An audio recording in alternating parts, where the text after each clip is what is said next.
Hello student, आप देख रहे हैं YouTube channel excellence study point. तो स्टूडेंट, आज का जो हमारा टॉपिक है कॉम्प्लेक्स एनालिसिस में कॉम्प्लेक्स इंटीग्रेशन। तो कॉम्प्लेक्स इंटीग्रेशन में स्टूडेंट जो यहाँ पर पिछला वीडियो जो हमारा था उसे हमने यहाँ पर ऑफ किया था स्टूडेंट। कॉची इंटीग्रल फार्मूला या कॉची थ्योरम से हम क्वेश्चन को सॉल्व कर रहे थे कॉम्प्लेक्स इंटीग्रेशन में। तो स्टूडेंट, इससे पहले जो हमारे वीडियो अपलोड हो चुके हैं कॉम्प्लेक्स इंटीग्रेशन के, आप शुरू से पढ़िएगा, शुरू से एक एक लेक्चर पढ़िएगा तो आपको बहुत अच्छा समझ में आएगा। बीच में आप अगर पढ़ते हैं तो कुछ कम समझ में भी आ सकता है।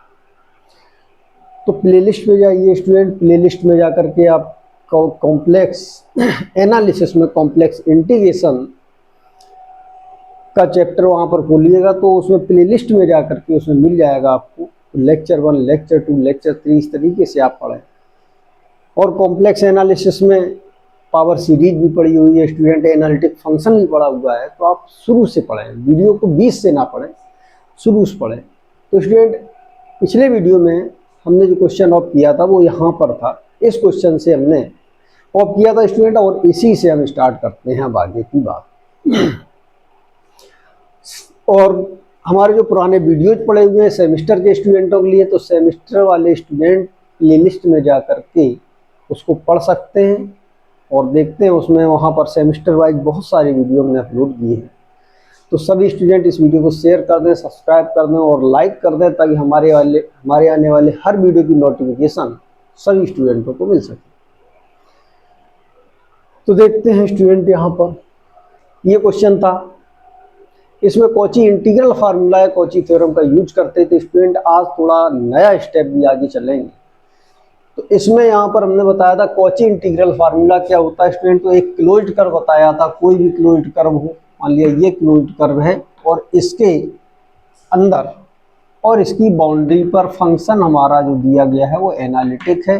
तो स्टूडेंट, हम फंक्शन इसकी बाउंड्री पर और इसके अंदर अगर एनालिटिक है तो स्टूडेंट यहाँ पर हमने कॉची थ्योरम का यूज किया था। तो कॉची थ्योरम इंटीग्रल अलोंग सी, और यहाँ पर लिखा हुआ था f of z D Z equal to 0, यानी कि ये पूरा का पूरा फंक्शन एनालिटिक था इसकी बाउंड्री पर और बाउंड्री के अंदर। और कॉची इंटीग्रल फार्मूला स्टूडेंट यहाँ पर यूज करते थे इंटीग्रल अलोंग सी। अगर हमें इंटीग्रल निकालना है F Z divided by Z minus a d Z equal to 0, अगर हमारा फंक्शन जो एफ जेड है वो इसके अंदर एनालिटिक है लेकिन स्टूडेंट इसमें ए पॉइंट इसके अंदर आता है, तो अब ये जो पूरा यहाँ पर फंक्शन लिखा हुआ है स्टूडेंट, पूरा फंक्शन, क्योंकि इस पूरे फंक्शन का ही हमको इंटीग्रेशन निकालना है इस कर्व के अलोंग। तो स्टूडेंट यहाँ पर देख रहे हैं जो पॉइंट इसके इनसाइड होता है उस पॉइंट पर हम चेक करते हैं, बहुत सारे पॉइंट है इस पर, सभी पॉइंटों पर देखें पूरा फंक्शन एनालिटिक होना चाहिए। तो अगर हम z की वैल्यू यहाँ पर स्टूडेंट पुटअप करते हैं तो ये फंक्शन को अनडिफाइंड कर देगा, यानी कि डिनोमिनेटर को 0 बना देगा। जो भी पॉइंट इस क्लोज्ड कंटूर के अंदर या क्लोज्ड कर्व के अंदर होता है और फंक्शन को इनफाइनाइट बनाता है, यानी उसका डिनोमिनेटर 0 बनाता है, तो फंक्शन उस पॉइंट पर एनालिटिक नहीं होता है स्टूडेंट। तो उस पॉइंट को छोड़ करके, यानी कि उस टर्म को छोड़ करके जो इस पॉइंट को देता है उस टर्म को छोड़ करके शेष जो होता है फंक्शन उसको हम एफ जेड मानते हैं और पूरे इंटीग्रल की वैल्यू स्टूडेंट निकालते हैं। यहाँ पर integral along C F Z D Z equal to, इसकी वैल्यू 0 नहीं आती स्टूडेंट, इसका जो आंसर आता है वो आता है 2 pi I into F of ए, ये आंसर आता है। और स्टूडेंट, अब हम इसके आगे की बात करते हैं Cauchy integral formula for higher derivative. तो हायर डेरिवेटिव की बात करते हो तो स्टूडेंट इसके आगे की बात कर रहे हैं, देखते हैं इसे।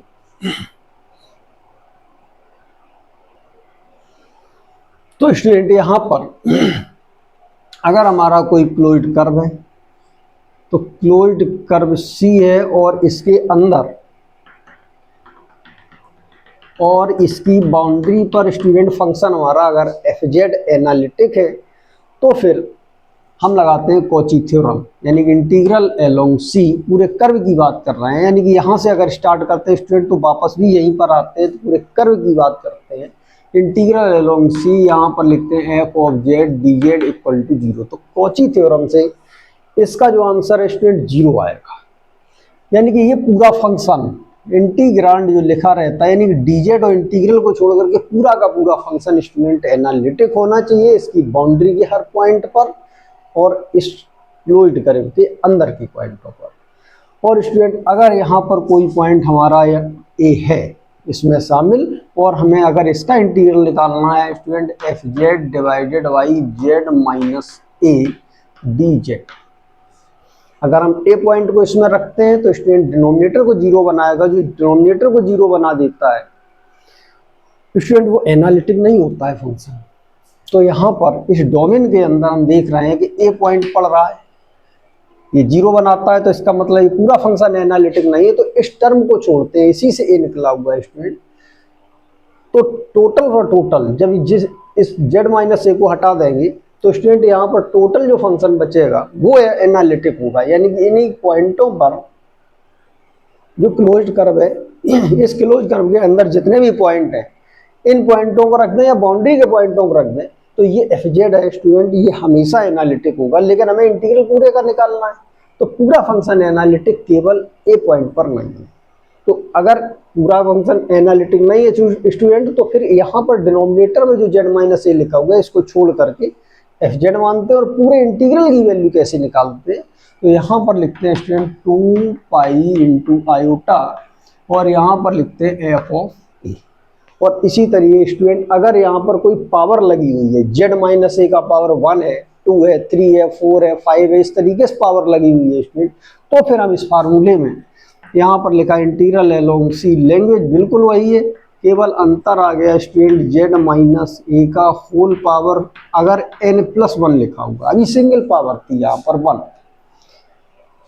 अब इससे बड़ी पावर आ जाएगी, 2 पावर आ सकती है, 4 आ सकती है, 6 आ सकती है, 9, 8, 10 किसी तरीके से पावर आ जाए स्टूडेंट। अब इसका आंसर किस तरीके से निकालेंगे, तो स्टूडेंट इसका जो आंसर आएगा उसको लिखेंगे यहाँ पर 2 pi I divided by factorial n into यहाँ पर लिखा F N A. Student F N A का मतलब क्या है, यानी कि एफ का n बार डिफरेंशिएशन करें। अगर यहाँ पर पावर स्टूडेंट n+1 है, यानी कि अगर 7 पावर है तो 6 बार डिफरेंशिएशन करें, एक कम बार डिफरेंशिएशन करें और इसके बाद उसमें z की जगह पर स्टूडेंट a रखते हैं तो एफ एन ए की वैल्यू निकल आएगी। और ये वाला फार्मूला यूज होगा, ये फार्मूला है Cauchy integral formula for higher derivative. अब कुछ स्टूडेंट कुछ क्वेश्चन को देखते हैं और फिर यहाँ पर आगे की बात करते हैं। कुछ क्वेश्चन देखें इसके।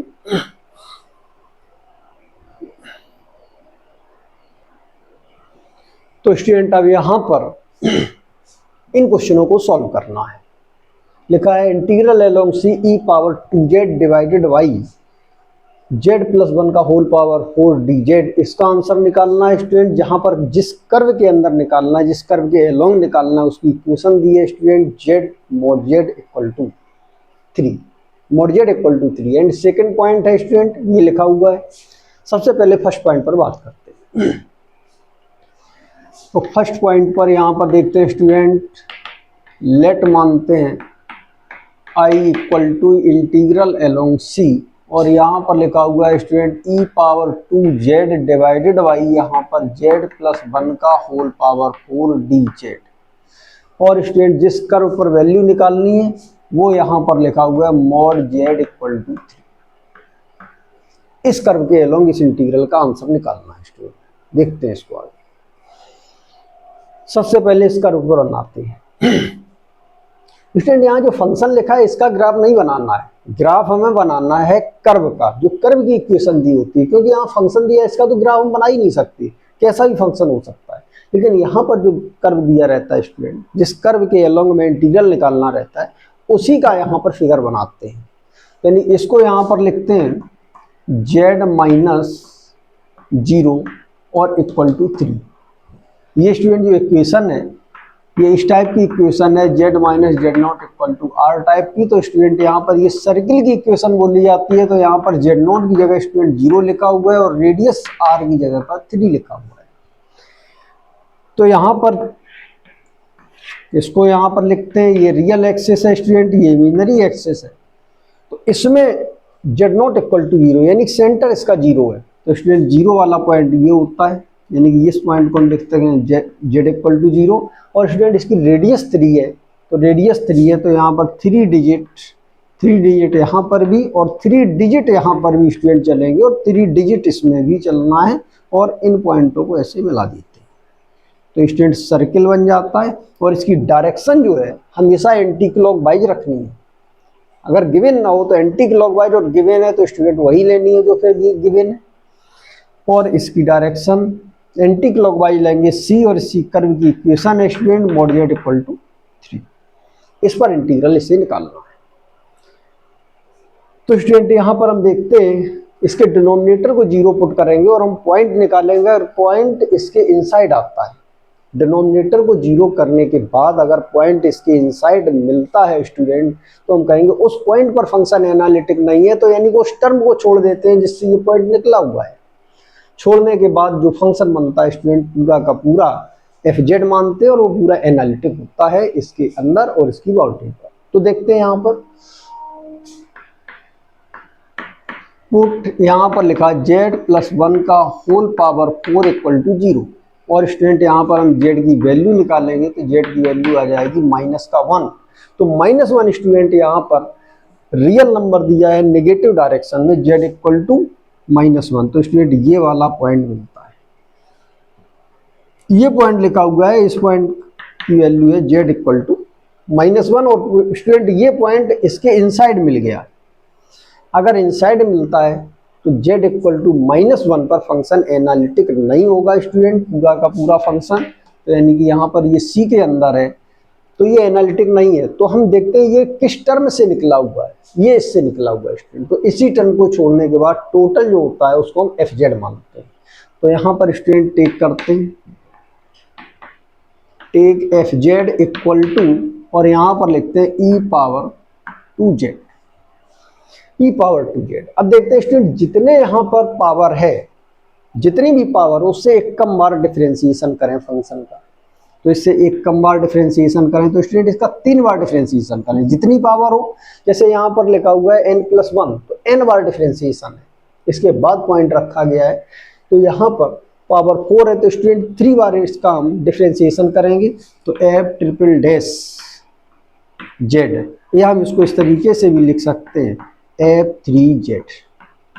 इसका आंसर आता है स्टूडेंट 3 बार डिफरेंशिएशन करने से 8 आएगा, और e पावर 2z एक बार करेंगे 2 आएगा, 2 बार डिफरेंशिएशन करेंगे स्टूडेंट 4 आएगा, और 3 बार डिफरेंशिएशन करेंगे तो 8 आएगा। और इसके बाद स्टूडेंट इसी पॉइंट को रखना है। तो यानी कि यहाँ पर लिखते हैं f 3 बार डिफरेंशिएशन और इसमें -1। तो स्टूडेंट यहाँ पर आ जाएगा 8 इंटू ई पावर 2 इंटू जेड पावर -1। तो आंसर आ जाएगा स्टूडेंट 8 इंटू ई पावर -2, यानी कि 8/e², 8/e²। तो ये कन्फर्म है स्टूडेंट, ये जो यहाँ पर फंक्शन दिया गया है ये इसकी बाउंड्री पर और बाउंड्री के अंदर वाले हर पॉइंट पर वह एनालिटिक है, क्योंकि हमने इस पॉइंट को छोड़ दिया है। पूरा फंक्शन एनालिटिक नहीं था स्टूडेंट, केवल इतना फंक्शन एनालिटिक है, लेकिन इंटीग्रल पूरे का निकालना है, तो इसलिए हमारा लगेगा यहाँ पर कॉची इंटीग्रल फार्मूला। और इसके आगे की बात करते हैं, तो देखते हैं यहाँ पर student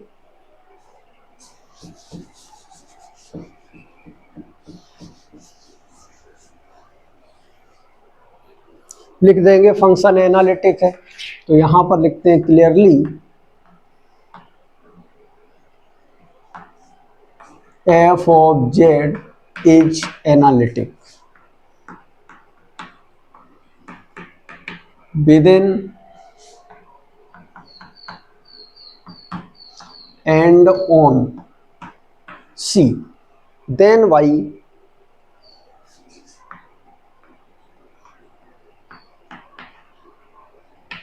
Cauchy integral formula, then y Cauchy's integral formula for, और स्टूडेंट पावर वाला लगेगा क्योंकि यहाँ पर पावर लिखी है 4। सिंगल पावर है तो कॉची इंटीग्रल फार्मूला, ज्यादा पावर है तो Cauchy integral formula for higher derivative. For higher derivative.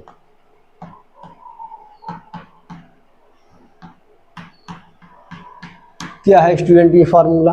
तो यहाँ पर लिखते हैं student integral along C F of Z divided by, यहाँ पर लिखा हुआ है स्टूडेंट जेड प्लस वन का होल पावर 4, यानी जेड प्लस वन का होल पावर 4 है, इसको हमने एफ जेड माना है।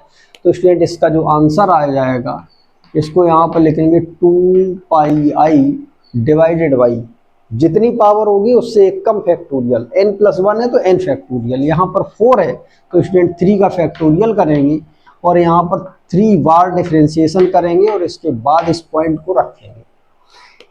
माइनस ए की जगह पर लिखा हुआ है प्लस वन, तो ए इक्वल टू आ जाएगा स्टूडेंट, यहाँ पर ए की वैल्यू आ जाएगी -1, तो यहाँ पर एफ ए होता है तो एफ -1 को रख देंगे। और स्टूडेंट अब यहाँ पर हम वैल्यू पुटअप करेंगे तो यहाँ से आ जाएगा 2 pi I divided by 6 into लगाते हैं और स्टूडेंट इसको यहाँ पर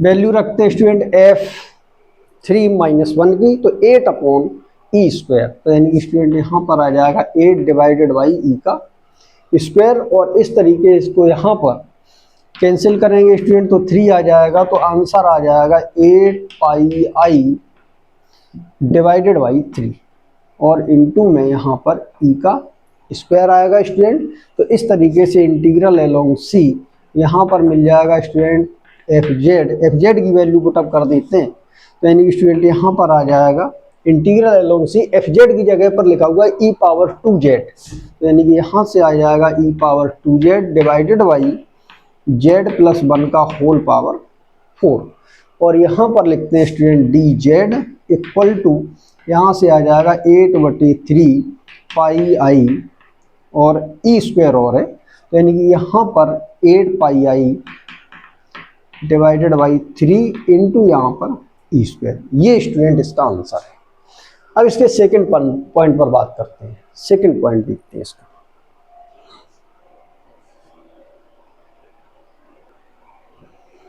तो स्टूडेंट अब यहाँ पर इसका सेकंड पॉइंट लेके चलते हैं। सेकंड पॉइंट में यहाँ पर लेट करते हैं student I equal to integral along C sine Z divided by, तो यानी कि यहाँ पर लिखते हैं इंटीग्रल अलोंग सी और यहाँ पर आता है sine Z divided by student Z minus pi by 4 का होल पावर 3, और इसमें यहाँ पर डी जेड लिखते हैं, और जिस कर्व के अलोंग इसका निकालना है स्टूडेंट आंसर, उस कर्व की इक्वेशन लिखी है जेड माइनस पाई बाई 4, तो यहाँ पर आ जाएगा Z minus pi by 4 equal to लिखा हुआ है स्टूडेंट 1/2। पहले इस कर्व का फिगर बनाते हैं स्टूडेंट। तो कर्व का फिगर यहाँ पर रियल और इमेजिनरी एक्सिस खींचते हैं स्टूडेंट, पॉइंट ऑफ इंटरसेक्शन इसका ओरिजिन होता है, तो इसका कंपेयर अगर करते हैं तो Z minus Z not equal to R से, ये सर्किल की इक्वेशन है स्टूडेंट, तो यहाँ पर जेड नॉट की जो वैल्यू लिखी हुई है ये π/4 है, और रेडियस जो लिखी हुई है स्टूडेंट ये है 1/2। तो स्टूडेंट यहाँ पाई की जो वैल्यू होती है ये 3.14, और अगर हम इसमें 4 से डिवाइड करते हैं स्टूडेंट, 4 से डिवाइड कर दें तो इसका आंसर जो आता है 0.78 के लगभग आता है स्टूडेंट। तो यहाँ पर Z not equal to π/4 real number दिया गया है, यानी कि रियल एक्सिस पर π/4 चल रहा है स्टूडेंट, तो यहाँ पर हम मानते हैं कि ये π/4 पॉइंट है, 0.78 ये है, यानी कि यहाँ पर लिखते हैं जेड इक्वल टू π/4। अब रेडियस इसकी है स्टूडेंट 1/2 यानी कि 0.5 रेडियस है स्टूडेंट। तो यहाँ से यहाँ तक की जो डिस्टेंस है स्टूडेंट ये 0.7 है, 0.78 के लगभग है, लेकिन रेडियस इसकी 0.5 है, यानी कि यहाँ से 0.5 की डिस्टेंस लेंगे स्टूडेंट, कुछ पार्ट छूट जाएगा यहाँ पर, और इसी तरीके से यहाँ पर और ऊपर इस तरीके से नीचे, तो जो सर्किल बनेगा स्टूडेंट वो इस तरीके का सर्किल आएगा, और इसकी डायरेक्शन हमेशा एंटी क्लॉकवाइज रखते हैं स्टूडेंट। तो यहाँ पर ये पॉइंट है z इक्वल टू π/4, तो यहाँ पर लिखा हुआ है सर्किल C, और इसकी जो डेफिनीशन है यानी कि यहाँ पर z minus π/4 equal to 1/2, z minus π/4 ये इक्वेशन है स्टूडेंट इसकी, और ये लिखा हुआ है 1/2। अब देखते हैं स्टूडेंट कौन सा पॉइंट इसके इनसाइड पड़ता है, फंक्शन को देखते हैं। उस पर फंक्शन एनालिटिक नहीं होता है, तो डिनोमिनेटर को देखते हैं। तो डिनोमिनेटर में लिखा हुआ z माइनस पाई बाई 4, इसका पावर 3 है। तो डिनोमिनेटर को हम 0 के इक्वल रखते हैं। तो स्टूडेंट जो पॉइंट मिलता है अगर इसके इनसाइड मिल गया तो उस पॉइंट पर फंक्शन एनालिटिक नहीं होगा। डिनोमिनेटर को 0 रखने के बाद z की वैल्यू फाइंड करते हैं। तो z की जो भी वैल्यू आएगी, अगर उसमें से एक भी पॉइंट इसके अंदर पड़ जाता है स्टूडेंट, तो हम कहेंगे उस पॉइंट पर फंक्शन एनालिटिक नहीं होगा, या तो इनसाइड पड़े या इसकी बाउंड्री पर पड़े। बाउंड्री पर पड़ता है तो भी वही बात है। तो यहाँ पर स्टूडेंट इसको पुट करते हैं। तो यहाँ पर लिखते हैं put z minus pi by 4 का होल पावर 3 इक्वल टू 0, और स्टूडेंट इसको सॉल्व करते हैं। तो z की वैल्यू यहाँ से निकल के आती है पाई बाई 4, और हमें मालूम है स्टूडेंट z इक्वल टू जो पाई बाई 4 है वो इस सर्किल का सेंटर है स्टूडेंट। तो सेंटर है z equal to pi by 4, तो सेंटर हमेशा सर्किल के अंदर ही होता है। तो स्टूडेंट पाई बाई 4 वाला पॉइंट इस सर्किल के अंदर ही बना हुआ है, तो इसका मतलब है ये बिलोंग कर रहा है सी में, यानी कि फंक्शन जो है z equal to pi by 4 पर ये पूरा फंक्शन एनालिटिक नहीं है, क्योंकि इसने डिनोमिनेटर को 0 बना दिया। अगर हम z की जगह पर पाई बाई 4 रखें तो डिनोमिनेटर बन जाएगा स्टूडेंट 0 बनेगा। ये ध्यान से समझे, 0 बनेगा। अगर 0 बनता है तो हम कहेंगे कि इस पॉइंट पर फंक्शन एनालिटिक नहीं है, जो कि बाउंड्री के अंदर का पॉइंट है। बाउंड्री का पॉइंट मिले, बाउंड्री के अंदर का पॉइंट मिले। तो स्टूडेंट इसमें एफजेड कैसे डिसाइड करें, तो जिस टर्म से ये पॉइंट निकला उस टर्म को छोड़ करके शेष को हम एफजेड मानते हैं स्टूडेंट। तो एफजेड बराबर मानेंगे साइन जेड।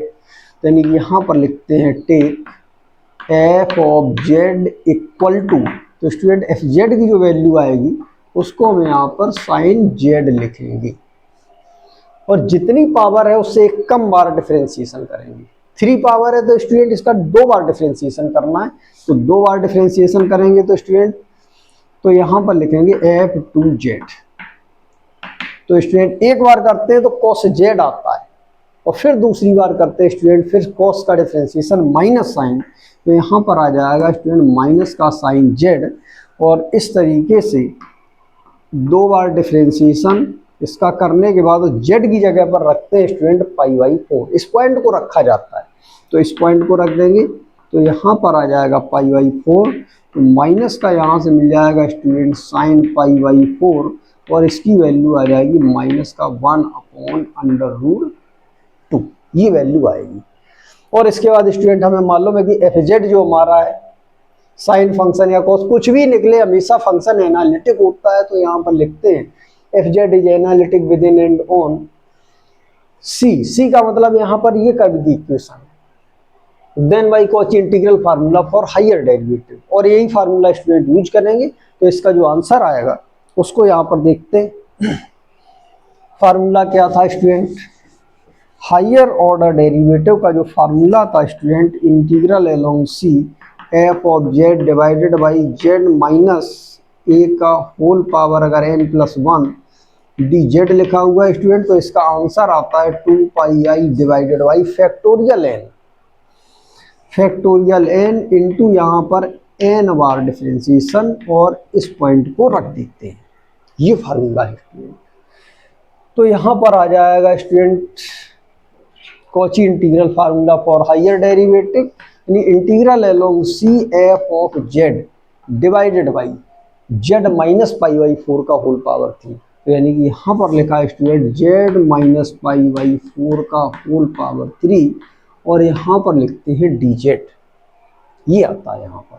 और इसका आंसर आ जाएगा स्टूडेंट यहाँ पर 3 बार डिफरेंशिएशन है, 3 पावर है, यानी जितनी पावर होगी उससे कम बार डिफरेंशिएशन करेंगे स्टूडेंट। तो यहाँ पर इसका आंसर आ जाएगा 2 पाई आई डिवाइडेड बाई 3 लिखा है, तो यहाँ पर लिखेंगे फैक्टोरियल 2, एक कम पर फैक्टोरियल लगता है, एक कम पर फैक्टोरियल।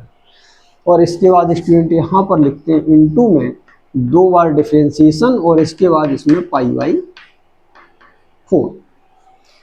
तो स्टूडेंट इसका जो आंसर आता है यानी integral along C F Z की वैल्यू रखते हैं, तो एफ जेड बराबर है साइन जेड, यानी कि ये वैल्यू आ जाएगी student sine of Z divided by यहाँ से मिल जाएगा जेड माइनस पाई बाई 4 का होल पावर 3, और यहाँ पर लिखा डी जेड इक्वल टू, यहाँ से मिल जाएगा 2 pi I divided by 2 into, और student F 2 bar differentiation pi by 4 minus का, यहाँ से मिल जाएगा 1 अपॉन अंडर रूट। ये स्टूडेंट आएगा इसका आंसर। इससे इसको कैंसिल कर देंगे तो माइनस का स्टूडेंट यहाँ पर आंसर आ जाएगा pi into iota divided by under root 2, और ये आंसर बना स्टूडेंट। तो इस तरीके से हम यहाँ पर लिख सकते हैं इंटीग्रल अलोंग सी, और ये मिल जाएगा student sine Z divided by Z minus pi by 4 का होल पावर 3, और इसका आंसर आएगा स्टूडेंट यहाँ पर D Z equal to minus का pi into iota divided by under root 3। तो स्टूडेंट ये इसका आंसर है, ये क्वेश्चन का आंसर आया स्टूडेंट यहाँ पर।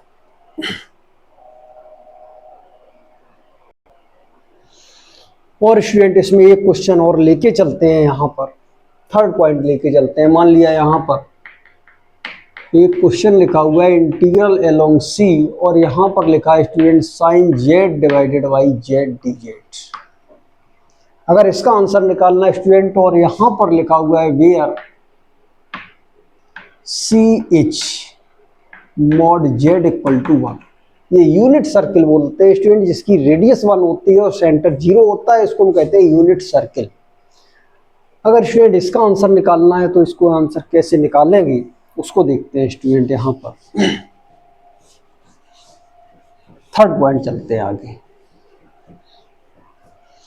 तो थर्ड पॉइंट में यहाँ पर स्टूडेंट लेट मानते हैं,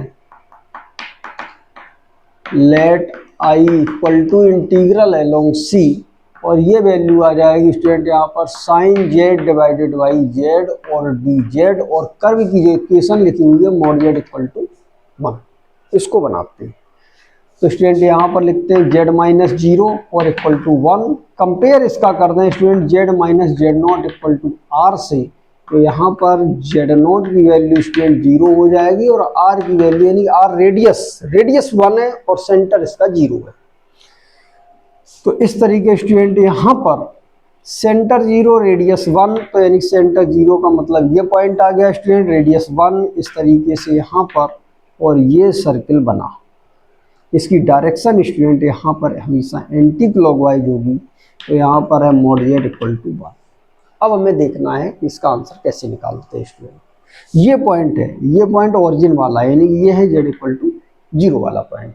डिनोमिनेटर को 0 पुट करते हैं, यानी कि यहाँ पर लिखा है student put Z equal to 0।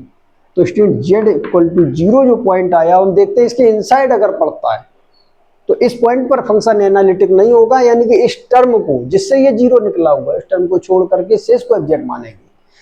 तो यहाँ पर स्टूडेंट जेड इक्वल टू जो 0 आया हुआ है वो ये वाला पॉइंट है, ये सेंटर है, और सेंटर कर्व के अंदर ही होता है, सर्किल के अंदर, यानी सर्किल का जो सेंटर होता है उसी के अंदर होता है। तो स्टूडेंट यहाँ पर जेड इक्वल टू 0 वाला ये पॉइंट है, ये इसी के अंदर लिखा हुआ है। तो इसका मतलब यहाँ पर इस पॉइंट को छोड़ दें, क्योंकि इसी से 0 निकला है, जिससे 0 निकलता है उस पॉइंट को छोड़ देते हैं, उस टर्म को छोड़ देते हैं, तो इसको एफ मानेंगे केवल। तो स्टूडेंट यहाँ पर लिखते हैं take F of Z equal to, यहाँ पर आता है साइन ऑफ जेड, और साइन ऑफ जेड स्टूडेंट और सिंगल पावर है, तो एक भी बार डिफरेंशिएशन नहीं, डायरेक्ट इस पॉइंट को इसमें रखेंगे। तो स्टूडेंट यहाँ पर आ जाएगा 0, और ये वैल्यू यहाँ से मिल जाएगी साइन 0, और साइन 0 की वैल्यू 0 आ जाएगी। तो अब स्टूडेंट यहाँ पर इसको 0 निकालने के बाद अब हम यहाँ पर देखते हैं कि फार्मूला कौन सा लगाएं। तो ये पॉइंट इसके अंदर पड़ता है, पावर सिंगल है, सिंगल पावर होगी स्टूडेंट, तो यहाँ पर फार्मूला कॉची इंटीग्रल फार्मूला लगेगा, और कोई भी डेरिवेटिव नहीं, जनरल फार्मूला होगा। तो एफ जेड जो हमारा होगा वो एनालिटिक होगा स्टूडेंट, क्योंकि इस पॉइंट को हमने हटा दिया, इस टर्म को हटा दिया, इसके बाद जो भी बनता है वो फंक्शन एनालिटिक ही बनता है, बगैर पूछे बगैर सोचे समझे, बिल्कुल टेंशन फ्री होकर के लिखें कि एफ जेड हमारा एनालिटिक है। तो यहाँ लिखा है F Z is analytic within and on C then by Cauchy integral formula. केवल यहाँ पर कॉची इंटीग्रल फार्मूला का यूज करेंगे स्टूडेंट। तो यानी कि इसको हटाते हैं यहाँ पर कॉची इंटीग्रल फार्मूला। तो कॉची इंटीग्रल फार्मूला लगाते हैं स्टूडेंट यहाँ पर। तो कॉची इंटीग्रल फार्मूला हो जाएगा स्टूडेंट 1/, यानी कि यहाँ पर लिखते हैं integral along C F of Z divided by Z. ये लिखा है मुझे जेड, और जेड नहीं है तो जेड -0 लिख सकते हैं इसको। जेड लिखा है तो इसको हम जेड -0 लिख सकते हैं, तो समझ में थोड़ा ज़्यादा आ जाएगा। यहाँ पर लिखा है डी जेड इक्वल टू, और इसका आंसर होता है स्टूडेंट 2πi, और इनटू यहाँ पर लिखते हैं एफ ऑफ ए, यानी एफ ऑफ 0। फार्मूला हमारा ये होता है integral along C F Z divided by Z -a, और D Z equal to student answer आता है 2πi इंटू एफ ऑफ ए।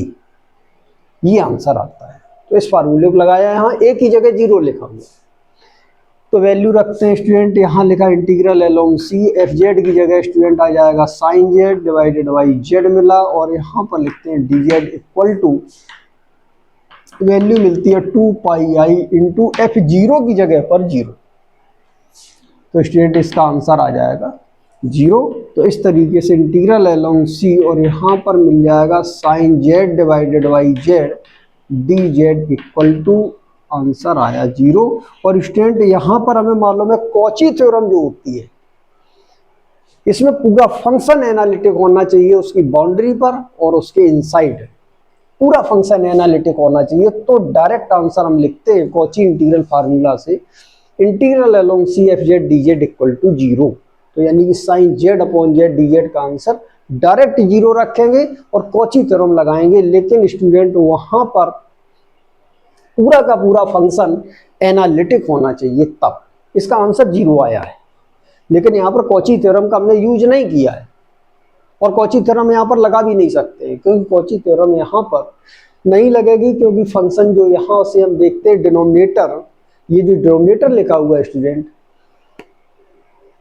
इससे जो पॉइंट निकलता है यानी z इक्वल टू 0, इसके अंदर पॉइंट है z इक्वल टू 0।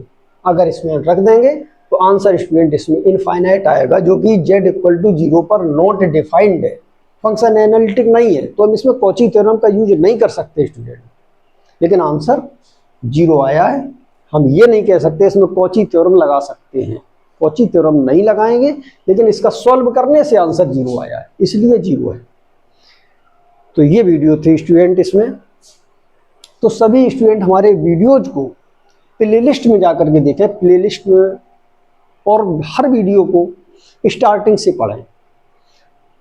जो भी टॉपिक पढ़ें स्टार्टिंग से पढ़ें, लेक्चर 1, लेक्चर 2, लेक्चर 3, तो बहुत अच्छा समझ में आएगा। बीच से अगर आप पढ़ते हैं तो समझ में बहुत कम आएगा स्टूडेंट। तो इस तरीके से आज जो इस वीडियो में हमने बताया, इससे आगे और कई सारे क्वेश्चंस लेके आएंगे।